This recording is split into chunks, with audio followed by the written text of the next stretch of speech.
So let's get this started. The idea of this stream is to the 40k lore.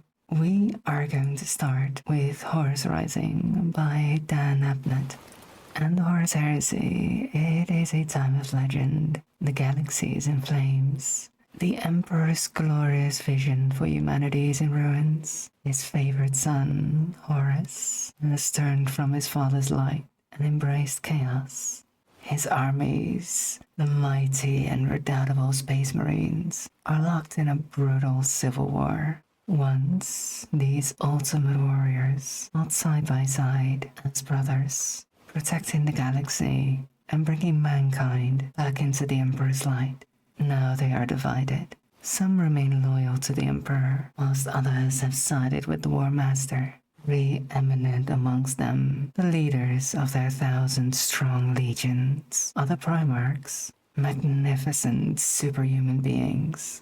They are the crowning achievement of the Emperor's genetic science, thrust into battle against one another, victory uncertain for either side. Worlds are burning. At Istvan 5, Horus dealt a vicious blow, and 3 loyal legions were all but destroyed. War has begun, a conflict that would engulf all mankind in fire. Treachery and betrayal have usurped honor and nobility. Assassins lurk in every shadow. Armies are gathering. All must choose a side or die. Horus musters his armada, Terra itself the object of his wrath. Seated upon the golden throne, the Emperor waits for his wayward son to return, but his true enemy is chaos, a primordial force that seeks to enslave mankind to its capricious whims. The screams of the innocent, the pleas of the righteous, resound to the cruel laughter of the dark gods. Suffering and damnation await all should the Emperor fail and the war is lost. The age of knowledge and enlightenment has ended. The age of darkness has begun. Part 1. The Deceived.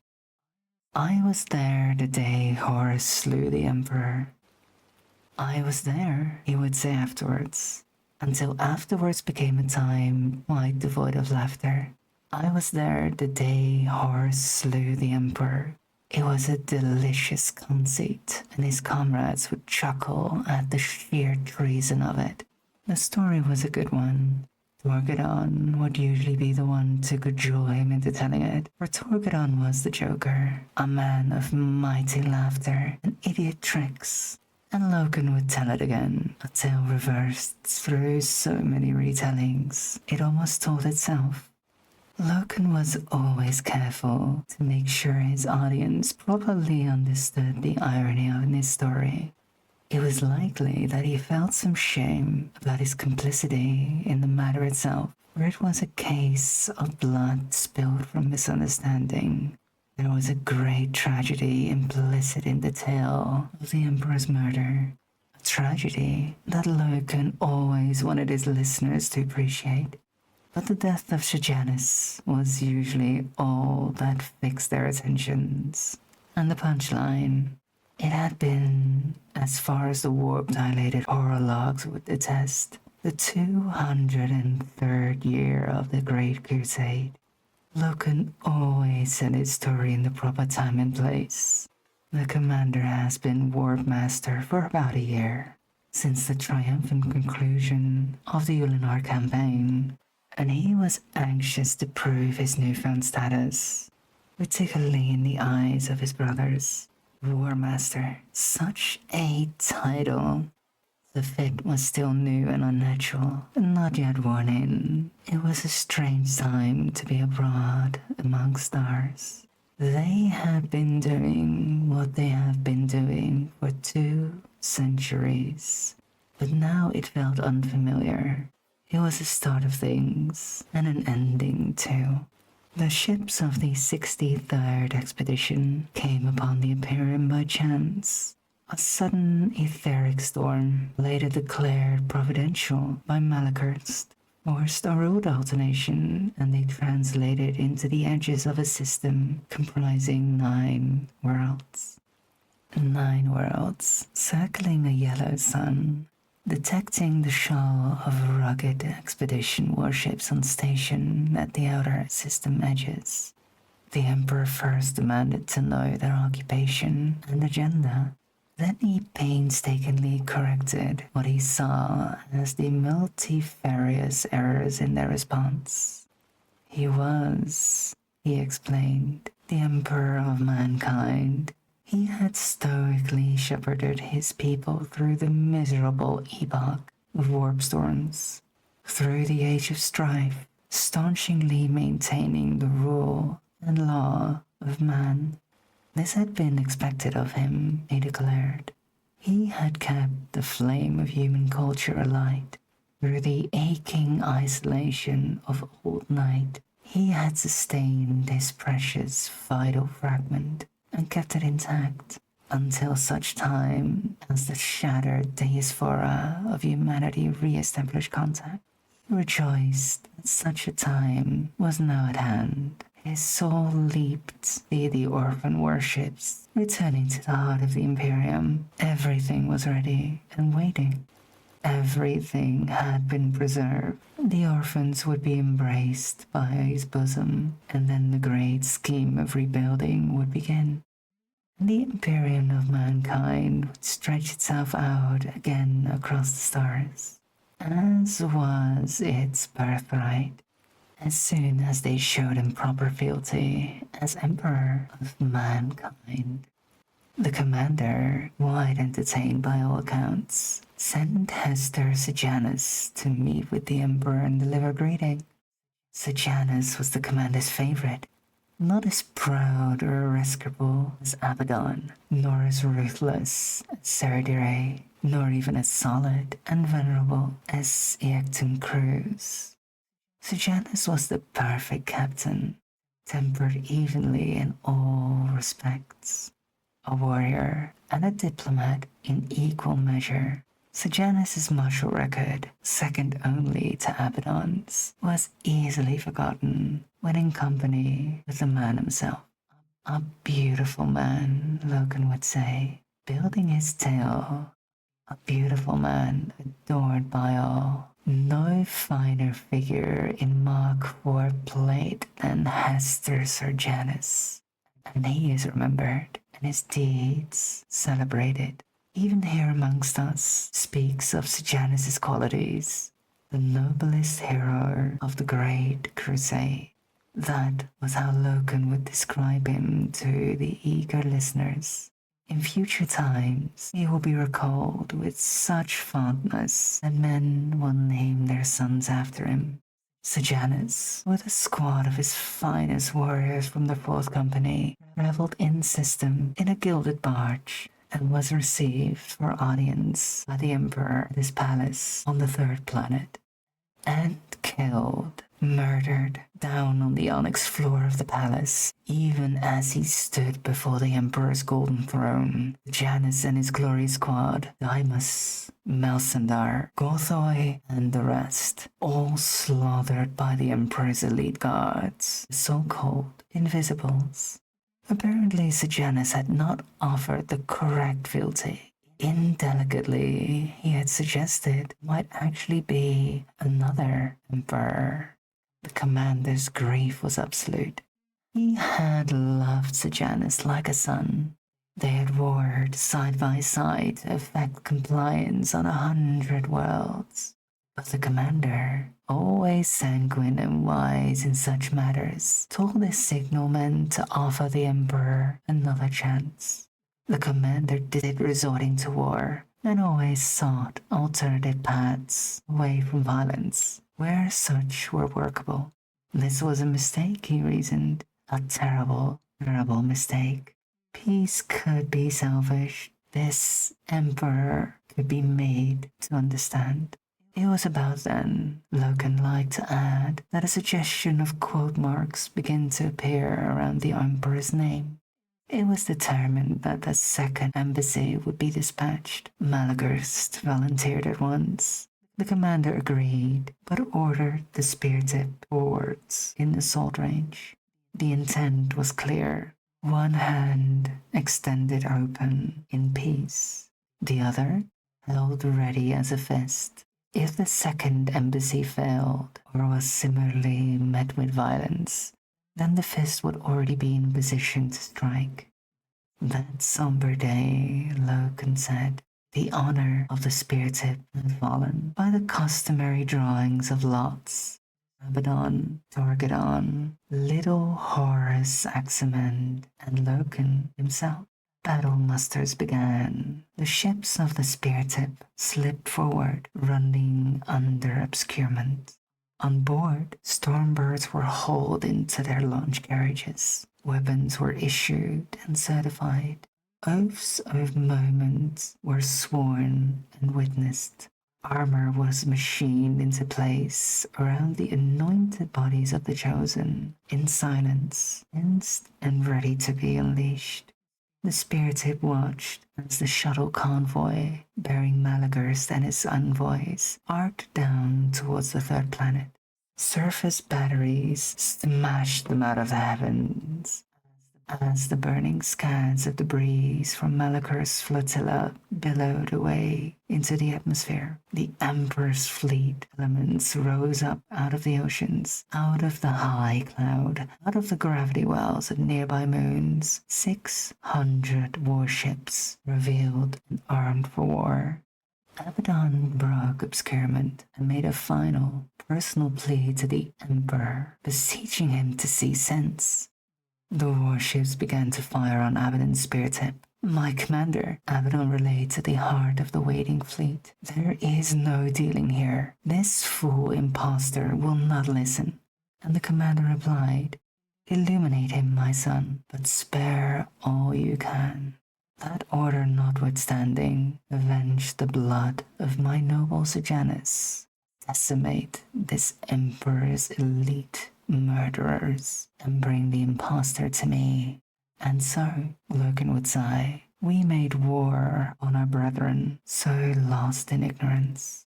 It was late evening, but the sky was saturated with light. The phototropic towers of the high city built to turn and follow the sun with their windows during the day. Shifted uneasily, pulsating radiance in the heavens. Spectral shapes swam high in the upper atmosphere, ships engaging in a swirling mass, charting brief, nonsical zodiacs with their beams of their battery weapons. At ground level, around the wide basalt platforms that formed the skirts of the palace, gunfire streamed through the air like horizontal rain, loosing coils of tracer fire that dipped and slithered heavily like snakes. Die straight zips of energy that vanished as fast as they appeared, and flurries of bolt shells like blithering hail. Downed stormbirds, many of them crippled and burning, littered 20 square kilometers of the landscape. Black humanoid figures paced slowly in across the limits of the palace sprawl. They were shaped like armored men, and they trudged like men, but they were giants, each 140 meters tall. The Mechanicum had deployed half-dozen of his Titan war machines.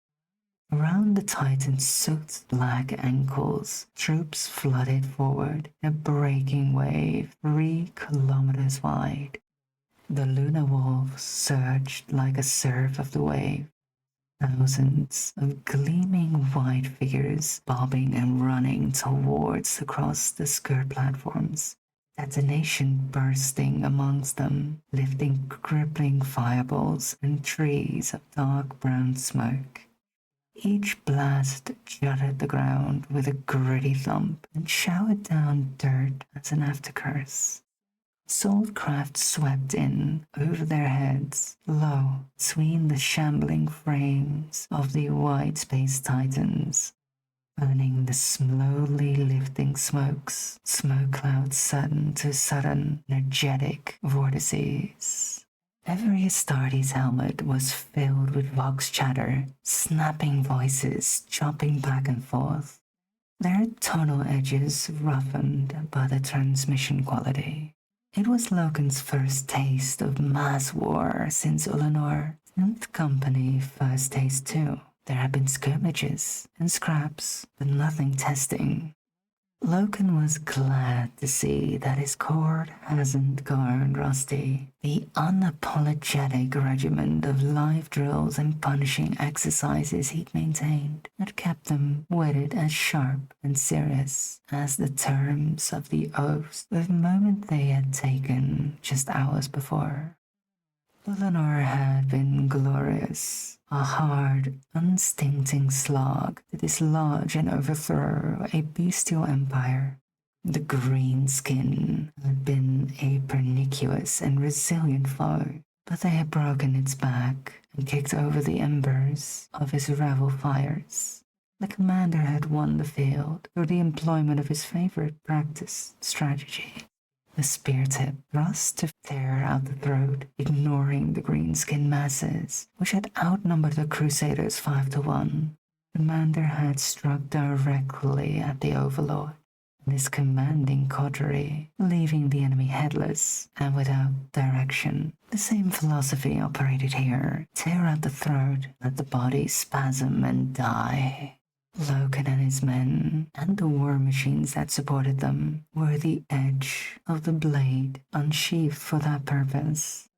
But this was not like Ulanor at all. No thickets of mud and clay-built ramparts, no ramshackle fortresses of bare metal and wire, no black powder airbursts and howling ogre foes.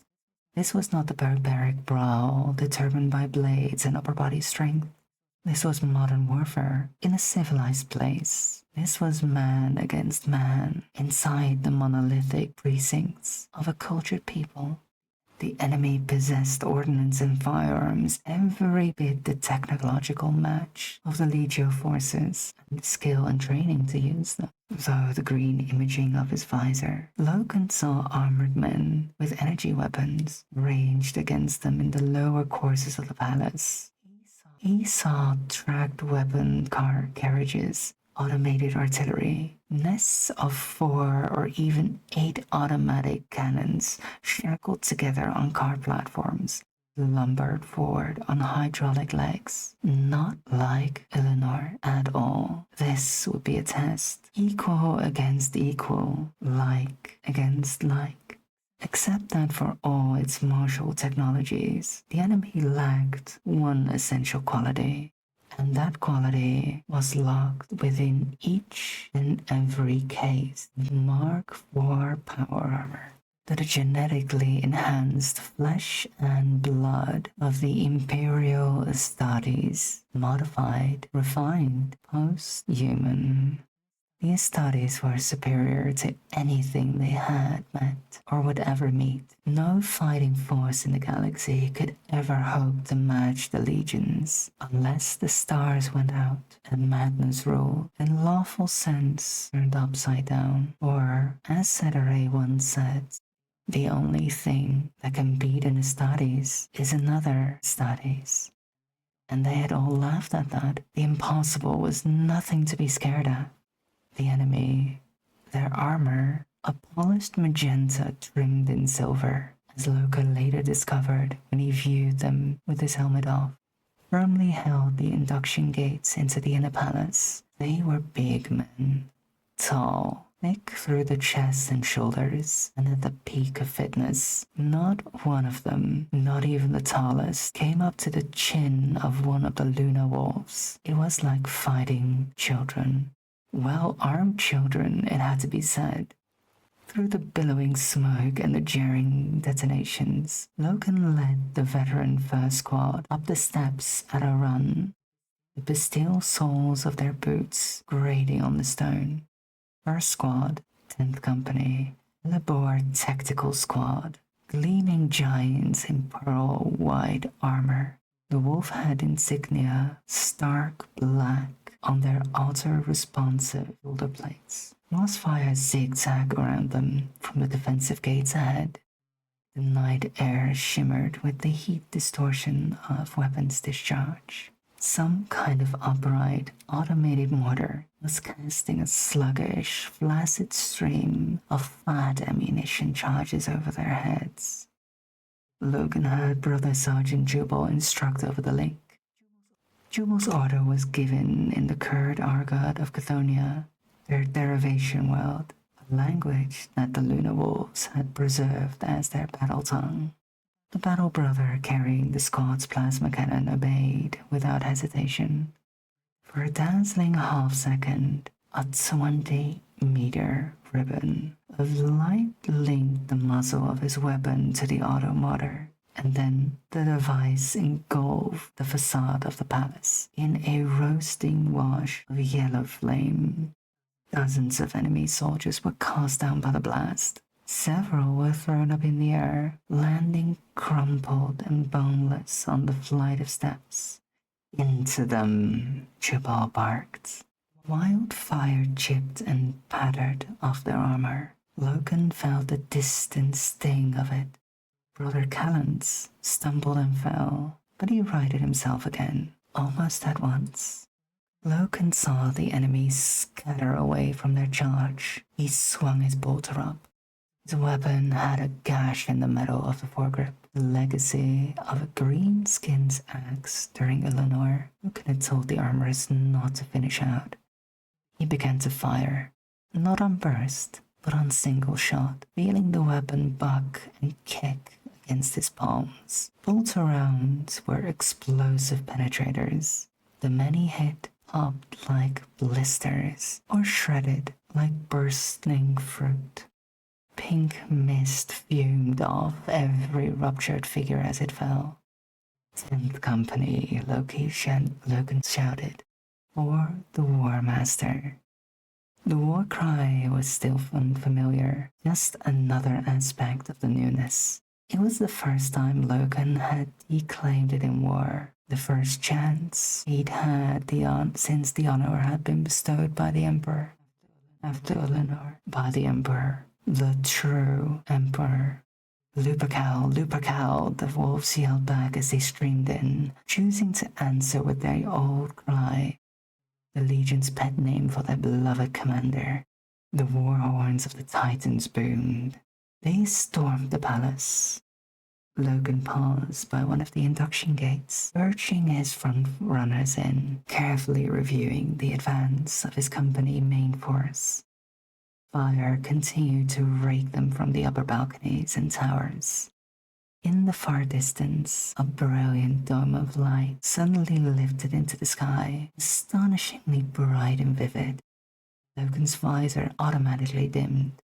The ground trembled and a noise like a thunderclap reached them. A capital ship of some size, stricken and ablaze, had fallen out of the sky and impacted into the outskirts of the high city. Drawn by the flash, the phototropic towers above him fidgeted and rotated. Reports flooded in. Aximon's forces had secured the Regency and the pavilions on the ornamental lakes to the west of the high city. Torgadon's men were driving up through the lower town, slaying the armor sent to block them. Logan looked east, 3 kilometers away, across the flat plain of the basalt platforms, across the tide of charging men and striding titans and stitching fire. Abaddon's company, 1st Company, was crossing the bulwarks into the far flank of the palace. Logan magnified his view, resolving hundreds of white-armored figures pouring through the smoke and chop fire. At the front of them, dark figures of the 1st Company's foremost Terminator squad, the Justaran. They wore polished black armor, dark as night, as if they belonged to some other Black Legion. Logan to first descent and thus entry. There was a pause, a brief distort, then Abaddon's voice answered. Logan, are you trying to shame me with your diligence? Not for a moment, First Captain, Logan replied. There was a strict hierarchy of respect within the Legion, and though he was a senior officer, Loken regarded the peerless first captain with awe. All of the merciful, in fact. True Torquedon has always favored Loken with genuine shows of friendship. Now Sejanus was gone, Loken thought. The aspect of the Mernival would soon change. I'm playing with you, Loken, Abaddon said, his voice so deep that some vowel sounds were blurred by the vox. I'll meet you at the feet of this false emperor. First one there gets to illuminate him. Loken fought back a smile. Abaddon had seldom sported with him before. Felt blessed, elevated. To be a chosen man was enough, but to be in with the favorite elite, that was every captain's dream. Reloading, Loken entered the palace through the induction gate, stepping over the tangled corpses of the enemy dead. The plaster facings of the inner walls has been cracked and blown down, and loose crumbs, like dry sand, crunched under his feet. The air was full of smoke, and his visor display kept jumping from one register to another as it attempted to compensate and get a clean reading. He moved down the inner wall, hearing the echo of gunfire from deeper in the palace compound. The body of a brother lay slumped in the doorway, a large, white armored corpse, odd and out of place among the smaller enemy bodies. Marjax, one of Legion's apothecaries, was bending over him. He glanced up as Loken approached and shook his head. Who is it? Loken asked. Tibor, of 2nd Squad, Marjax replied. Loken frowned as he saw the devastating head wound that stopped Tibor. The Emperor knows his name, Loken said. Marjax nodded and reached into the narthexium to get the reductor tool.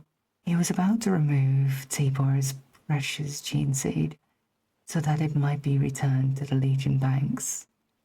Loken left the apothecary to his work and pushed on down the hall. In a wide colonnade ahead, the towering walls were decorated with frescoes, showing familiar scenes of the hollowed emperor on a golden throne. How blind these people are, Loken thought. How sad is this? One day, one single day with the iterators, and they would understand. We are not the enemy.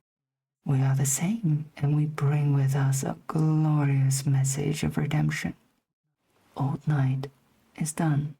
Man walks the stars again, and the might of the Astartes walk at his side to keep him safe. In a broad, sloping tunnel of etched silver, Loken caught up with the elements of 3rd Squad. Of all units in his company, 3rd Squad, Lacosta Tactical Squad, was his favorite and his favorite. Its commander, Brother Sergeant Nero Vipus, with his oldest and truest friend. How's your humor, Captain? Vipus asked. His pearl white plate was smudged with soot and streaked with blood. Phlegmatic, Nero. Choleric, red-raged, in fact.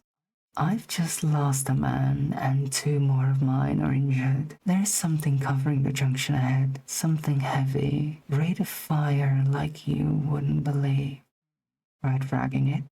2 or 3 grenades, no effect, and there's nothing to see, Garvey. We've all heard about these so-called invisibles, the ones that butcher Sejanus. I was wondering. Leave the wondering to me, Loken said. Who's down? Viper shrugged. He was a little taller than Loken, and his shrug made the heavy ribbing and plates of his armor clunk together. Zacchaeus. No, torn into shreds before my very eyes. Oh, I feel the hand of the ship on me, Garvey. The hand of the ship. An old saying. The commander's flagship was called the Vengeful Spirit, and in times of duress or loss, the wolves liked to draw upon all that implied as a charm. Totem of retribution. In Zacchaeus' name, Vipers growled. I will find this bastard invisible. Soothe your collar, brother. I've no use for it, Logan said. See to your wounded, while I take a look. Vipers nodded and redirected his men. Logan pushed up past them to the disputed junction. It was a vault-roofed crossways where 4 hallways met.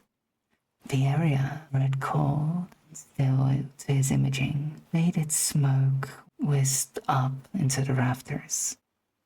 The all-slide floor had been chewed and peppered with thousands of impact craters. Brother Zacchaeus, his body as yet unretrieved, lay in pieces at the center of the hallway, a steaming pile of shattered white plant steel and bloody meat. Vipers had been right. There was no sign of an enemy present, no heat trace, not even a flicker of movement. But studying the area, Logan saw a heap of empty shell casings, glistering brass, spilled out from behind a bulkhead. Was that where the killer was hiding? Logan bent down and picked up a chunk of fallen plasterwork. He lobbed it into the open. There was a click, and then a hammering deluge of auto fire raked across the junction. It lasted 5 seconds. And in that time, over 1,000 rounds were expended. Logan saw the fuming shell cases spitting out from behind the bulkhead as they were ejected. The firing stopped. Viscosine vapor fogged the junction. The gunfire had scored a muddled gouge across the stone floor, humbling Zacchaeus' corpse in the process. Spots of blood and scraps of tissue had been spattered out. Logan waited, and he heard a whine and the metallic clunk of an autoloader system. He read the weapon heat, fading, no body warmth. Want a metal yet? Vipers asked, approaching. It's just an automatic sentry gun, Logan had replied.